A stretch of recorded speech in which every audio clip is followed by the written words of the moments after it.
അതാണ് പ്രയാസമുള്ളത്. വാപ്പയും ഉമ്മയുമായി തുടരാനാ പ്രയാസമുള്ളത്.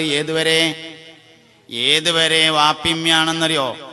വാപ്പയും ഉമ്മയും മരിക്കുന്നത് വരെ അല്ല, കുട്ടി മരിക്കുന്നത് വരെ വാപ്പ വാപ്പയായിരിക്കണം, ഉമ്മയായിരിക്കണം. എൻ്റെ വാപ്പ എൻ്റെ ഉമ്മ എന്നുള്ള ബോധം വാപ്പി ഉമ്മി മരിക്കണവരെ ഉണ്ടായാൽ പോരാ, കുട്ടി മരിക്കുന്നത് വരെ ഉണ്ടായിരിക്കണം. അതിനല്പം പ്രയാസമുണ്ട്. വാപ്പ തല്ലും എന്നത് അഭിമാനാണ്. ശരിക്ക് ഞാൻ അങ്ങനെ ചെയ്യൂല, എൻ്റെ വാപ്പ തല്ലും, അതെന്താ ശരിക്ക്? വാപ്പ തല്ലും എന്നത് അഭിമാനത്തിന്റെ വർത്താനാണ്. തല്ലാൻ യോഗ്യതയുള്ള വാപ്പ ഉണ്ടാവണം എന്നേ ഉള്ളൂ. നോക്കിയില്ലെങ്കിൽ ആരും കേടുവരും, നമ്മളും കേടുവരും. നോക്കാൻ ഒരാൾ അത്യാവശ്യമാണ്. മാതാപിതാക്കളെ മക്കൾ ബഹുമാനിക്കുന്നില്ലെങ്കിൽ മക്കളുടെ കുഴപ്പമില്ല. ബഹുമാനിക്കപ്പെടാനുള്ള അർഹത ഒരു മനുഷ്യനുണ്ടെങ്കിൽ അവനെ ബഹുമാനിച്ചിരിക്കും. വാപ്പാന്റെയും ഉമ്മാന്റെയും അർഹതയുടെ പ്രശ്നമാണത്, കുട്ടികളെ പ്രശ്നമല്ല. എല്ലാവരും മാതാപിതാക്കളോടുള്ള കടമകൾ പറയാറുണ്ട്. മക്കളോടുള്ള കടമ ഒന്ന് തിരിച്ചു പറഞ്ഞു നോക്കിയാൽ അറിയാം എങ്ങനെയുണ്ട്. ബഹുമാനപ്പെട്ട ഉമർ ഇബ്നുൽ ഖത്താബ് റളിയല്ലാഹു അൻഹുവിന്റെ അടുക്കൽ ഒരു സ്വഹാബി വര്യൻ വന്നിട്ട് തൻ്റെ കുട്ടിയെ കുറിച്ച് പരാതി പറഞ്ഞു. ചെക്കൻ പറഞ്ഞ കേൾക്കുന്നല്ല. ഉമർ ഖത്താബിന്റെ അടുക്കൽ ഒരാൾ വന്നിട്ട് പറഞ്ഞു. ഉമർ ഖത്താബ് റളിയല്ലാഹു അൻഹു ചോദിച്ചു, നീ നിന്റെ കുട്ടിക്ക് എന്താ പേരിട്ടിരിക്കുന്നത്? ഞാൻ അവന് ജ്വാൽ എന്നാണ് പേരിട്ടിരിക്കുന്നത് പറഞ്ഞു. അന്ന് ഞാൻ നേരാവൂല പറഞ്ഞു. വണ്ട് എന്നാണ് അതിൻ്റെ അർത്ഥം. വണ്ട് എന്നാണ് അതിൻ്റെ അർത്ഥം. ആ പേരിട്ട അവന് നേരാവൂ എന്ന് പറഞ്ഞു സയ്യിദുന ഉമർ ഇബ്നുൽ ഖത്താബ് റളിയല്ലാഹു അൻഹു. അതുകൊണ്ട് മാതാപിതാക്കൾ തന്നെയാണ് കുട്ടികൾ എന്താവണം എന്താവണ്ടെന്ന് തീരുമാനിക്കുന്നത്. ചെറിയ തുണി എടുത്തിട്ട്, ചെറിയ പാവാട എടുത്ത് കണ്ട്, ചെറിയ ചുരിദാറൊക്കെ ഇട്ടാണ്ട് അവരത്തൊക്കെ വാങ്ങിച്ചിട്ട് കുട്ടികളെങ്ങനെ പുറത്തേക്ക് പറഞ്ഞേക്കുമ്പോൾ ശൈത്താൻ വന്നിട്ട് നമ്മളെ മനസ്സിൽ ഇങ്ങനെ പറഞ്ഞു തരികയാണ്, കുട്ടികൾക്ക് ചോദ്യമില്ലല്ലോ, വലുതാവുമ്പോൾ നേരെ ഇക്കോളും. കുട്ടികൾക്ക് ചോദ്യമില്ല എന്നുള്ളത് ശരിയാണ്. മാതാപിതാക്കൾക്ക് ചോദ്യമില്ല എന്നെവിടെയും പറഞ്ഞിട്ടില്ല. അത് നമുക്ക് പറ്റിയ വലിയൊരു അബദ്ധ. കുട്ടികൾക്ക് ചോദ്യമില്ല. ആ ചോദ്യം കൂടി ആരോട് ചോദിക്കും?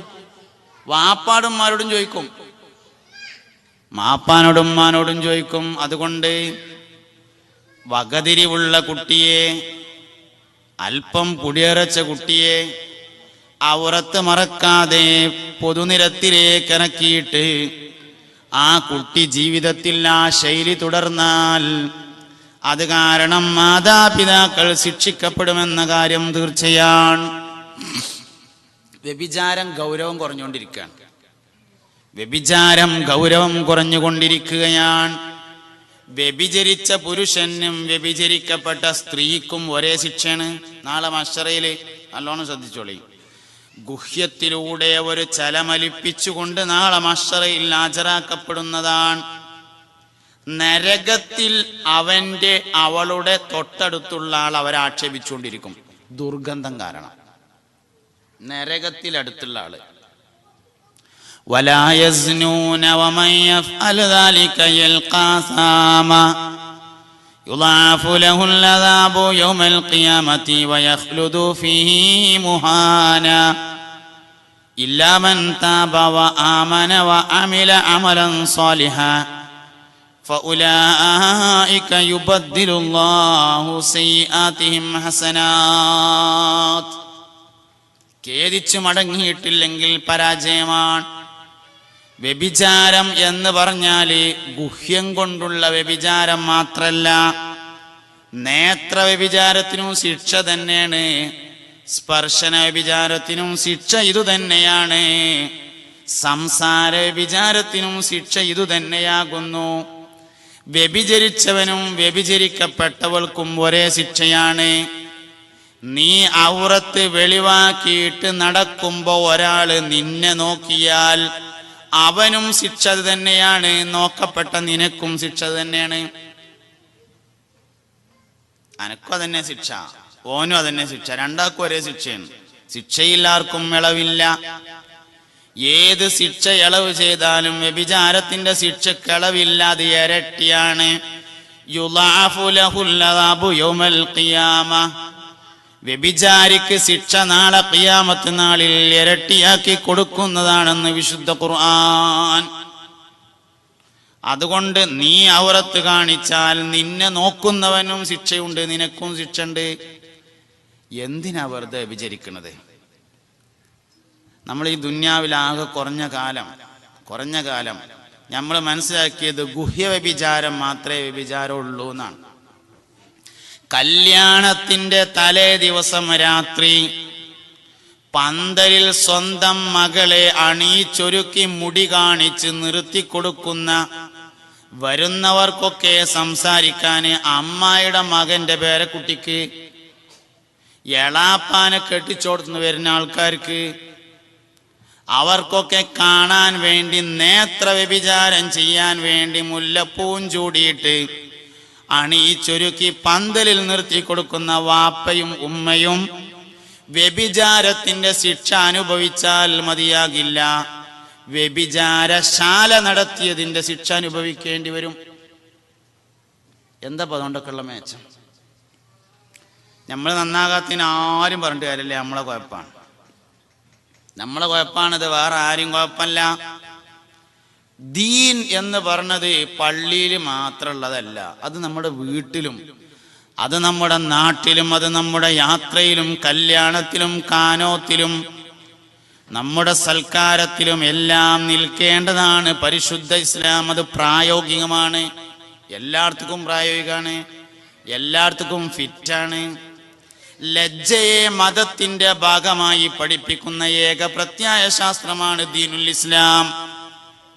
ലോകത്ത് വേറെ ഒരു മതവും ഹയാ എന്നത് വിശ്വാസത്തിന്റെ ഭാഗമായി ചർച്ച ചെയ്തിട്ടില്ല.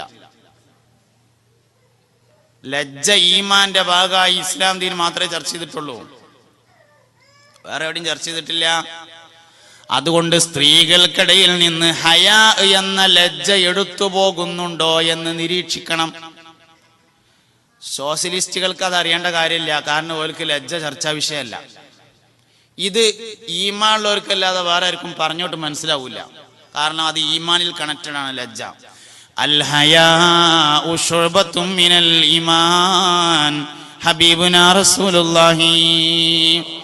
ലജ്ജ ഈമാന്റെ ഭാഗമാകുന്നു എന്ന് മുഹമ്മദ് മുസ്തഫ സല്ലല്ലാഹു അലൈഹി വസല്ലമ തങ്ങൾ പഠിപ്പിച്ചിട്ടുണ്ട്.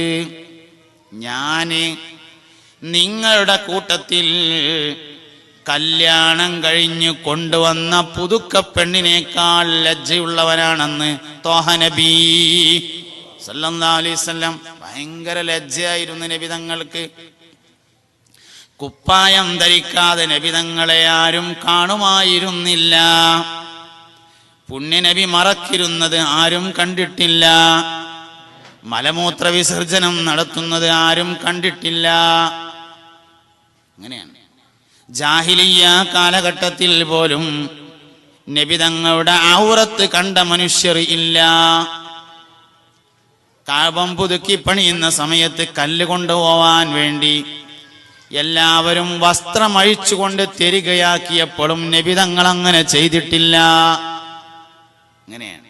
നുബുവത്തിന്റെ മുമ്പ് പോലും പുണ്യനബിയുടെ ഔറത്ത് ആരും കണ്ടിട്ടില്ല. സയ്യിദത്തുനാ ആയിഷത്തു സിദ്ദീഖ റളിയല്ലാഹു അൻഹാ പറഞ്ഞു, ഞാൻ നബി തങ്ങളോടൊപ്പം ദീർഘനാൾ ജീവിച്ചിട്ടും എന്റെ കാണാൻ പറ്റാത്ത ഭാഗം നബി തങ്ങളോ, നബി തങ്ങളുടെ കാണാൻ പറ്റാത്ത ഭാഗം ഞാനോ കണ്ടിട്ടില്ല. ആദാബുൽ ജിമായിലെ ഏറ്റവും പ്രധാനപ്പെട്ട ഒരു ഭാഗമാണ് ഒരു പുതപ്പിനടിയിൽ കിടന്നുകൊണ്ടാണ് ജിമാ ചെയ്യേണ്ടത് എന്ന്. അങ്ങനെയാണ്, ഒരു പുതപ്പിനടിയിലാണ് ജിമാ ചെയ്യേണ്ടതെന്ന് ആദാബുൽ ജിമായിലെ ഏറ്റവും പ്രധാനപ്പെട്ട ഭാഗമാണ്.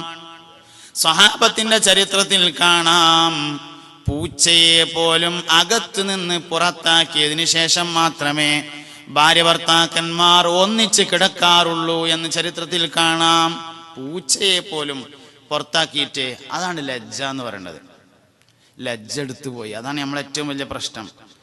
ഈമാനിൽ കണക്ട് ചെയ്ത ലജ്ജ എടുത്തുപോയിട്ടുണ്ട്. ആണുങ്ങളുടെ നിന്നും പോയി, പെണ്ണുങ്ങളുടെ നിന്നും പോയി, എല്ലാവരുടെ നിന്നും പോയി. നമ്മളെ ഏറ്റവും വലിയൊരു ശ്രമം വേണ്ടത് ലജ്ജ തിരിച്ചു കൊണ്ടുവരാനാണ്. കാരണം ഇസ്ലാം ദീനിലല്ലാതെ വേറൊരു മതത്തിലും ഹയാ ആവശ്യമുള്ളതാണ് എന്ന ചർച്ചയില്ല. ഇലാഹിയായ മതത്തിലല്ലാതെ വേറെ എവിടെയും അത് ചർച്ചയില്ല. അതുകൊണ്ട് നമ്മളാണത് തിരിച്ചു കൊണ്ടുവരേണ്ടവർ, നമ്മളത് തിരിച്ചു കൊണ്ടുവരണം. അതൊരു വിജയത്തിന്റെ മാർഗമാണ്. ഏറ്റവും കൂടുതൽ ലജ്ജയുള്ളവനാണ് ഏറ്റവും കൂടുതൽ ഈമാനുള്ളവൻ. ഏറ്റവും കൂടുതൽ ലജ്ജയുള്ളവളാണ് ഏറ്റവും കൂടുതൽ ഈമാനുള്ളവൾ. അതുകൊണ്ട് ഇത് കുട്ടികളെ നമ്മൾ പഠിപ്പിക്കണം, ശരിക്ക് കുട്ടികളെയും പഠിപ്പിക്കണം. അപ്പോഴേ അവർക്ക് മറക്കാൻ തോന്നുള്ളൂ. കാണുന്നതിൽ ലജ്ജ വേണം, കാണാതിരിക്കുന്നതിൽ ലജ്ജ ഉണ്ടാവണ്ട. എങ്ങനെ ഇപ്പൊ കാണാതിരിക്കലേ നമുക്ക് മടി തോന്നണേ, എങ്ങനെയപ്പോ മുഖം കാണിക്കാതിരിക്കുക? അതൊരു ലജ്ജയാണ്. കാണുന്നതിൽ ലജ്ജയായിട്ട് അത് എന്ന് മാറുമോ അന്ന് നമുക്ക് വിജയം ഉണ്ടാവും. നമ്മളെ കുട്ടികൾ പഠിക്കണത് നമ്മളിൽ നിന്നാണ്, നമ്മുടെ മക്കൾ പഠിക്കുന്നത്. അതുകൊണ്ട് ഞാൻ ഏതായാലും ഉസ്താദ് എങ്ങനെ ആയിപ്പോയി, കുട്ടികൾ നന്നാകാൻ വേണ്ടി ഒന്ന് ദ്വാരക്കൊണ്ടു എന്ന് പറഞ്ഞിട്ട് 100 റുപ്യ വയതിന് കൊടുത്തിട്ട് ആദ്യം നമ്മൾ നന്നാവാൻ തീരുമാനിച്ചാൽ കുട്ടികൾ ഓട്ടോമാറ്റിക്കായിട്ട് നന്നാവും. 100 റുപ്യ കൊടുത്തോളി, ദ്വാരന്നോളി, അതൊക്കെ വേണ്ട തന്നെയാണ്. എന്നാഞ്ഞിപ്പോൾ അതൊക്കെ നിർത്താൻ തീരുമാനിക്കണ്ട, അതൊക്കെ വേണം. അതിൻ്റെ ഒപ്പം നമ്മളൊന്ന് നേരാവാൻ തീരുമാനിക്കുകയും വേണം. നമ്മളൊരു നേരാവാൻ തീരുമാനിക്കണം. നമ്മളെ ഇസ്ലാമിക് സെന്ററിന്റെ വളരെ പ്രധാനപ്പെട്ട ഒരാളോട് സംസാരിച്ചപ്പോൾ അദ്ദേഹം പറഞ്ഞു, എനിക്ക് പുടിയരച്ചതിന് ശേഷം സുബ്ഹി ഖളാ ആയത് ഓർമ്മയിലില്ല, എൻ്റെ ഉമ്മ അത്തിരി ഉഷാറായിരുന്നു എന്ന് പറഞ്ഞു. എന്തൊരു സന്തോഷമുള്ള വർത്താനാണത്, വലിയ സന്തോഷമുള്ളൊരു വർത്താനാണത്. കുട്ടികളെ സുബഹിസ്കരിപ്പിക്കുന്നത് ഉമ്മയും വാപ്പിയും തന്നെയാണ്, വേറെ ആരുമല്ല. ആദ്യം നമ്മൾ നിസ്കരിക്കാൻ തയ്യാറാണെങ്കിൽ നമ്മളെ കണ്ട് നമ്മളെ കുട്ടികളും തയ്യാറാവും. ഗൾഫ് നാടുകളിൽ കുറച്ചൊക്കെ ഒരു മെച്ചമുണ്ട് കേട്ടോ. നാട്ടിൽ ആ വിഷയം ഇതിലേറെ പരാജയം. ഗൾഫിൽ കുറേയൊക്കെ ഒരു മെച്ചമുണ്ട് ആ വിഷയത്തിൽ, ഞാൻ മനസ്സിലാക്കി കൊടുത്തോളാം. സുബഹിക്ക് നിൽക്കുന്ന വിഷയത്തിൽ വാരസുള്ളതുണ്ട്. നാട്ടിൽ അതെന്ന് മാത്രമല്ല, നാട്ടിൽ ഇപ്പൊ എല്ലാ വക്തിനും പള്ളിയൊക്കെ പോകണം. നമ്മൾ വരെ നാട്ടിൽ പോയാൽ അതിന് ഒഴിവിട്ടുന്നില്ല. ഒഴിവിട്ടായിട്ടാണെങ്കിൽ അത് വേറെ, പക്ഷെ ഒഴിവിട്ടിയാൽ തന്നെ പോകൂലെങ്കിൽ അവൻ എന്താ കാട്ടുക? ഒഴിവിട്ടണില്ല എന്നല്ലെങ്കിൽ വേറെ പല വഴിയുണ്ട്. പക്ഷെ ഒഴിവ് കിട്ടിയാലും നമ്മൾ പോകൂലച്ച എന്ത് ചെയ്യും? അതൊരു പ്രശ്നം തന്നെയാണല്ലോ. അതുകൊണ്ട് ഫർദ് നിസ്കാരത്തിന്റെ കാര്യത്തിൽ, സുന്നത്ത് നിസ്കാരത്തിന്റെ കാര്യത്തിൽ നമ്മൾ എത്ര കണ്ട് ശ്രദ്ധിക്കണുണ്ടോ അത്ര കണ്ട് നമ്മളിൽ നിന്ന് അത് നമ്മളെ കുട്ടികൾക്ക് പകർന്നു കിട്ടും. നമ്മളെന്തൊക്കെ ചെയ്യണോ അതന്നെയാണ് കുട്ടികൾ നമ്മളെ അടുത്ത് നിന്ന് അഭ്യസിക്കുന്നത്. ഓരോ കാര്യത്തിലും ആ ശ്രദ്ധ നമുക്കുണ്ടായിരിക്കണം. ഓരോ കുട്ടികളുടെ ഓരോ ചോദ്യങ്ങളും നമ്മൾ ശ്രദ്ധിക്കണം. കുട്ടികളുടെ ഓരോ പെരുമാറ്റവും ശ്രദ്ധിക്കണം. ആദ്യഘട്ടത്തിൽ തിരുത്തിയില്ലെങ്കിൽ പിന്നെ നമുക്ക് തിരുത്താൻ കഴിയൂല. പല വിഷയവും അങ്ങനെയാണ്. ഫസ്റ്റത്തെ പ്രാവശ്യം തന്നെ ഇടത്തെ കൈ കൊണ്ട് വെള്ളം കുടിക്കുന്ന സമയത്ത് മോനെ അത് വേണ്ട, വലത്തെ കൈ കൊണ്ട് കുടിച്ചാൽ മതി എന്ന് പറയാൻ പറ്റണം നമുക്ക്. കൊഴിഞ്ഞു ചാടിയ ഭക്ഷണം എടുക്കാൻ മാപ്പിളാര് ഭക്ഷണം കഴിക്കുന്നതും അല്ലാത്തൊരു ഭക്ഷണം കഴിക്കുന്നതും തമ്മിൽ ഒരുപാട് വ്യത്യാസമുണ്ട്. ആ വ്യത്യാസം കാണണം. അദബുകളിൽ വെച്ച് ഏറ്റവും വലിയ അദബ് ഭക്ഷണത്തിന്റെ അദബാണ്.